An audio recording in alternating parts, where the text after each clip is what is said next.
जय श्री राम। स्वागत है आपका हमारे यूट्यूब चैनल प्रेमेंद्राचार्य एस्ट्रोलॉजर में। मैं प्रेमेंद्र उपाध्याय। गांठ का क्या मतलब होता है? तो गांठ का मतलब होता है किसी बात को एकदम से बिल्कुल पक्का कर लेना। जैसे रोज़मर्रा की ज़िंदगी में हम और आप आपस में बातचीत करते हैं। लोग कहते हैं कि क्या है कि आप ऐसा काम कीजिए, एक काम कीजिए, इस काम को आप नहीं कर सकते तो आप अपने कान में गांठ लगा लीजिए। तो चूँकि जो गांठ होती है वह हमारे केतु को रिप्रेजेंट करती है। जो भी गांठ होती है वह केतु को रिप्रेजेंट करती है। तो इसलिए आज मैं आपको एक गांठ से संबंधित अचूक उपाय बताने जा रहा हूँ कि किस प्रकार से जो गांठ है वह हमें हमारे जीवन में सुख समृद्धियों को लेकर आती है। जैसा कि टाइटल में बताया गया है कि गांठ का उपाय है, तो आपको हम आज गांठ के उपाय के विषय में बताएंगे।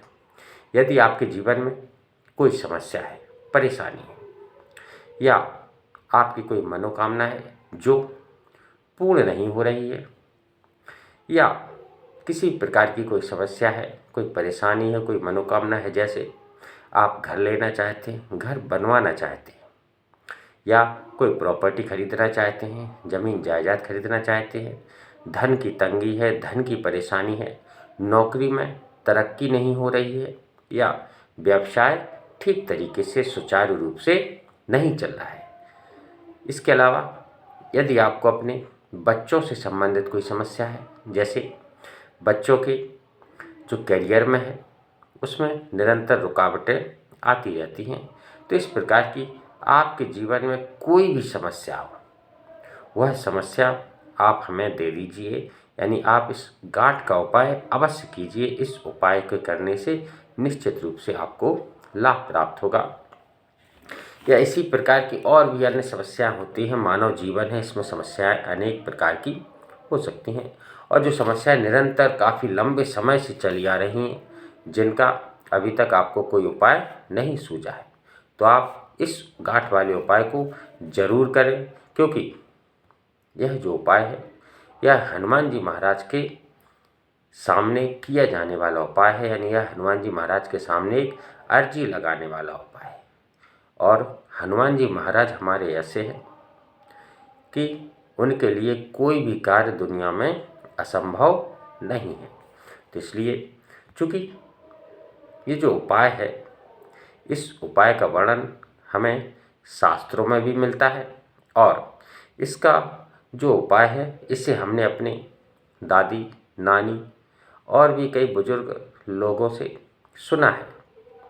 क्यों? क्योंकि हम देखते हैं कि जब घर में कोई छोटा बच्चा होता है तो उसके हाथ में काले कपड़े में एक दो लौंग रख कर गांठ बांधकर उसकी कलाई में पहना दी जाती है। तो चूँकि जो गांठ होती है वह केतु को रिप्रेजेंट करती है, और वह बच्चे को बुरी नज़रों से बचा कर रखती है। तो गांठ का महत्व हम बचपन से देखते चले आ रहे हैं, और इस गांठ के उपाय के बारे में हमारे गुरुजी ने भी हमें बताया है कि गांठ का जो उपाय है वास्तविकता में वह बहुत ही शक्तिशाली है। और यह जो नुस्खा है, इस नुस्खे का जो भी प्रयोग करता है निश्चित रूप से उसे जीवन में किसी भी कार्य को असंभव होता ही नहीं। यानी उसके लिए इस जीवन में कोई भी कार्य असंभव नहीं होता है। इस उपाय का लाभ आपको निश्चित रूप से प्राप्त होता है। तो आप इस उपाय को कीजिए और निश्चित रूप से आपको इस उपाय से लाभ अवश्य प्राप्त होगा। इसके बाद यह जो उपाय है यह आपको जटिल से जटिल समस्या या जटिल से जटिल कोई भी परेशानी हो, इससे उबारने का एक अचूक उपाय है।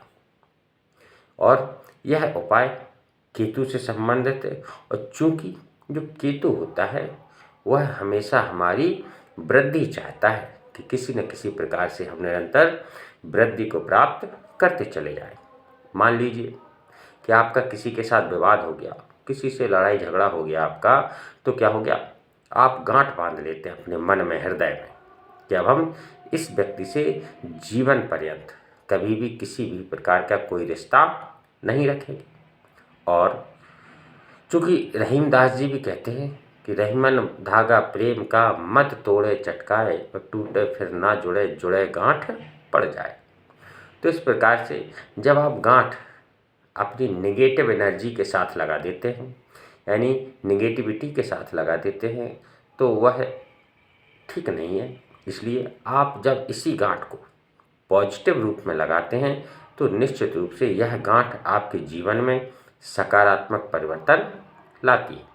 इस गांठ से आपकी जो भी मनोकामना होगी, जो भी इच्छा होगी, किसी भी प्रकार की समस्या होगी, उस समस्या से निश्चित रूप से आपको छुटकारा प्राप्त होगा। तो चलिए मित्रों, बात करते हैं आज के उपाय के बारे में।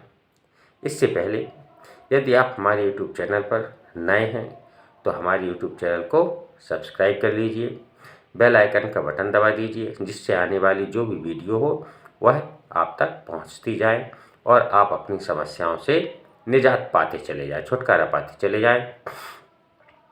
तथा कमेंट बॉक्स में जय श्री राम अवश्य लिखें, क्योंकि जय श्री राम के नाम से श्री हनुमान जी महाराज प्रसन्न होते हैं। और जब हनुमान जी महाराज प्रसन्न होकर आपके सिर पर हाथ रख देते हैं तो आपके लिए इस दुनिया में कुछ भी असंभव नहीं बचता है। तो अब चलिए मित्रों, बात करते हैं आज के उपाय के बारे में। यह उपाय आपको किसी भी शनिवार या मंगलवार के दिन यह उपाय आपको करना है। मंगलवार या शनिवार के दिन जो समय आपको उचित लगे, जिस समय आप फ्री हो, सुबह के समय चाहे तो सुबह के समय कर सकते हैं, दोपहर के समय चाहे तो दोपहर के समय कर सकते हैं, शाम के समय चाहे तो शाम के समय कर सकते हैं। यानी जिस समय आप फ्री हो, किसी भी प्रकार का कोई काम ना हो, उस समय आप इस उपाय को कीजिए। इसके बाद आपको करना क्या है, इसके लिए आपको एक सफ़ेद रूमाल लेना है। सफ़ेद रूमाल लीजिए, सफ़ेद रूमाल और 11 लौंग, फूल वाली साबुत लौंग होनी चाहिए जिसमें फूल लगा रहता है। 11 लौंग लीजिए और एक सफ़ेद रूमाल लीजिए। सफ़ेद रूमाल पर आपको ऐसे रूमाल को हाथ के ऊपर बिछा लीजिए, या हनुमान जी महाराज के अपने पूजा घर में जहाँ बैठकर आप ये नियम कर रहे हैं, उस पूजा घर में आप उस रूमाल को ज़मीन में हनुमान जी के सामने बिछा लीजिए या हाथ में रख लीजिए, और उसी में आप जो 11 लौंग है फूल वाली, उन फूल वाली 11 लौंग को रखकर अपनी मनोकामना बोलिए। यानी लौंग को रखने के बाद आप अपनी मनोकामना बोलिए।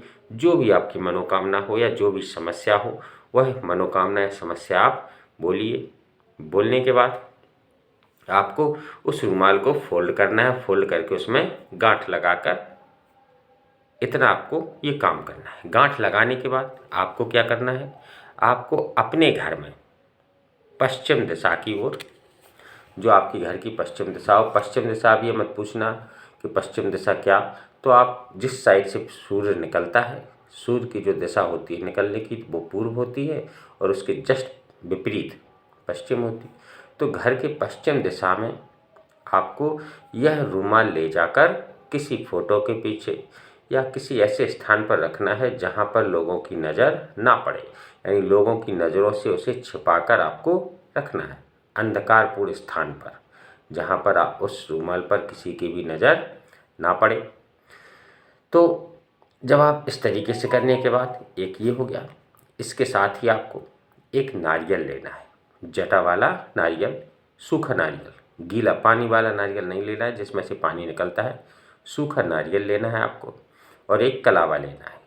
सूखा नारियल लेने के बाद आपको कलावे से उसके चारों ओर 7 चक्कर लगाना है, 7 बार उसकी बांधना है। 7वां चक्कर लगाने के बाद उसमें उसी कलावे से अपनी मनोकामना बोलते हुए 3 गांठ लगा दीजिए। 3 गांठ लगाकर उस नारियल के ऊपर उस कलावे को बांध दीजिए। इसके बाद यदि आपने सुबह के समय किया है तो सुबह के समय, दोपहर के समय किया है तो दोपहर के समय, और शाम के समय किया है तो शाम के समय, आप उस नारियल को लेकर जो भी पास में आपके हनुमान मंदिर हो, उस हनुमान मंदिर में जाना है। आप उस नारियल को लेकर हनुमान मंदिर के पास जाइए, हनुमान जी के सामने जाइए और उनके सामने उनके चरणों में उस नारियल को अर्पित कीजिए।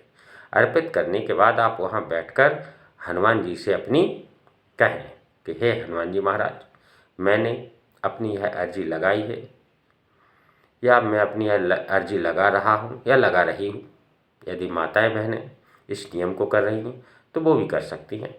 तो यदि आप हनुमान जी के सामने बैठें और उनसे अपनी मनोकामना बोलें और उनसे प्रार्थना करें कि हे हनुमान जी महाराज, मैंने अपनी यह अर्जी लगाई है या लगा रही हूँ, आप इस अर्जी को स्वीकार करें, मेरी जो भी मनोकामना है उसे पूरा करें। इस प्रकार से आप हनुमान जी महाराज से प्रार्थना करें। प्रार्थना करने के बाद आपको हनुमान जी महाराज की 11 परिक्रमा करनी है।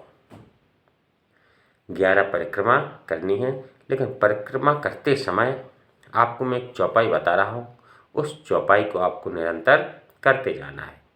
यानी एक परिक्रमा में एक बार चौपाई, दूसरी परिक्रमा में 2 बार, यानी 11 बार आपको उस चौपाई को बोलना है 11 परिक्रमा में। चौपाई कौन सी है? कवन सुकाज कठिन जग माही, जो नहीं होए तात तुम पाही। कवन सुकाज कठिन जग माही, जो नहीं होए तात तुम पाही। तो इस चौपाई को आपको 11 बार बोलना है। जब 11 परिक्रमा हो जाए, इसके बाद आप हनुमान जी के सामने बैठिए और उनसे अपनी इच्छा कीजिए, प्रकट कीजिए, मनोकामना कहिए। इसके बाद घर आ जाए। अब घर आने के बाद आपको करना क्या है कि आपको जिस समय आप पहले दिन गए थे हनुमान जी के मंदिर में, उसी समय आपको लगातार 11 दिन तक जाना है। उसी समय पर, यदि आप सुबह के समय गए हैं तो सुबह जाइए, दोपहर के समय गए हैं तो दोपहर के समय जाइए, शाम के समय गए हैं तो शाम के समय जाइए। यानी एक ही समय पर आपको जाना है और लगातार 11 दिन तक आपको जाना है। अगर माताएं बहनें इस नियम को कर रही हैं तो थोड़ा ध्यान देने की आवश्यकता है। यदि आपका मासिक धर्म आ जाता है या किसी भी प्रकार का कोई सूतक परिवार में लग जाता है या कहीं आपको बाहर जाना है, तो उस समय आप इस उपाय को ना करें, इसको स्किप कर दें, छोड़ दें। इसके बाद आप जब भी इस उपाय को करें तो फिर से आपको वही पूरी प्रक्रिया शुरू से करना पड़ेगी। नारियल की जो प्रक्रिया है वह आपको फिर से करनी पड़ेगी। नारियल लेना पड़ेगा, उसमें कलावा बांधना पड़ेगा, फिर उसको हनुमान मंदिर के सामने फिर से संकल्प लेना पड़ेगा कि मैं 11 दिन तक आपके पास निरंतर आऊँगा या आऊँगी और आप मेरी मनोकामना पूर्ण कीजिए। तो इस तरीके से आपको लगातार 11 दिन तक संकल्प के साथ वहाँ पर जाना है। जब 11वां दिन हो, 11वें दिन आप हनुमान जी के मंदिर में जाएं, तो जो रूमाल आपने रखा था अपने घर में छिपाकर, उस रूमाल को भी साथ में लेकर जाएं और उस रूमाल को भी आप हनुमान जी के चरणों में अर्पित करें। रूमाल को अर्पित करें और एक मीठा पान जरूर लेकर जाएं हनुमान जी के लिए, उसे भी हनुमान जी महाराज को अर्पित करें। मीठा पान और जो रूमाल सफ़ेद जिसमें आपने लौंग को बांध कर रखा था, उस रूमाल को और एक मीठा पान आप हनुमान जी को अर्पित करें और 11 परिक्रमा लगाएं। इसके बाद आप अपनी वही फिर 11 परिक्रमा लगाते समय प्रतिदिन 11 दिन आपको वही चौपाई बोलनी है, कवन सुकाज कठिन जग माही, जो नहीं होए तात तुम पाही। तो इस उपाय को आपको प्रतिदिन 11 दिन तक लगातार बोलनी है और 11वें दिन रूमाल रखकर और एक पान, मीठा पान हनुमान जी को समर्पित करके आप वहाँ से आएँ तो किसी एक गरीब व्यक्ति को आप भोजन अवश्य कराएं, पैसा ना दें। पैसा नहीं देना है आपको, भोजन कराना है। जैसी आपकी सामर्थ्य हो उसके अनुसार भोजन कराएं। यदि आपके घर में जो भी बना हुआ हो तो आप उसे टिफ़िन लगवा कर किसी गरीब को खिला कर आएँ या किसी होटल से या किसी भोजनालय से आप उसको भोजन करा सकते हैं। या इतना भी सामर्थ्य ना हो तो आप बिस्किट का पैकेट एक ले लीजिए और उस गरीब व्यक्ति को खिला दीजिए। बस इतना सा उपाय आपको करना है। निश्चित रूप से हनुमान जी महाराज आपकी जो मनोकामना होगी वह पूर्ण करेंगे, क्योंकि हनुमान जी महाराज का जो भी उपाय कोई भी करता है उसको कभी भी निराशा नहीं होती, क्योंकि हनुमान जी महाराज उसकी हर मनोकामना पूर्ण करते हैं।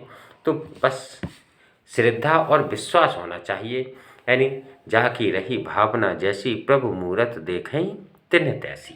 यानी जिसकी जैसी भावना होती है उसी के अनुसार उसे लाभ प्राप्त होता है। तो पूर्ण श्रद्धा और विश्वास के साथ आप इस उपाय को कीजिए, निश्चित रूप से आपको सफलता प्राप्त होगी।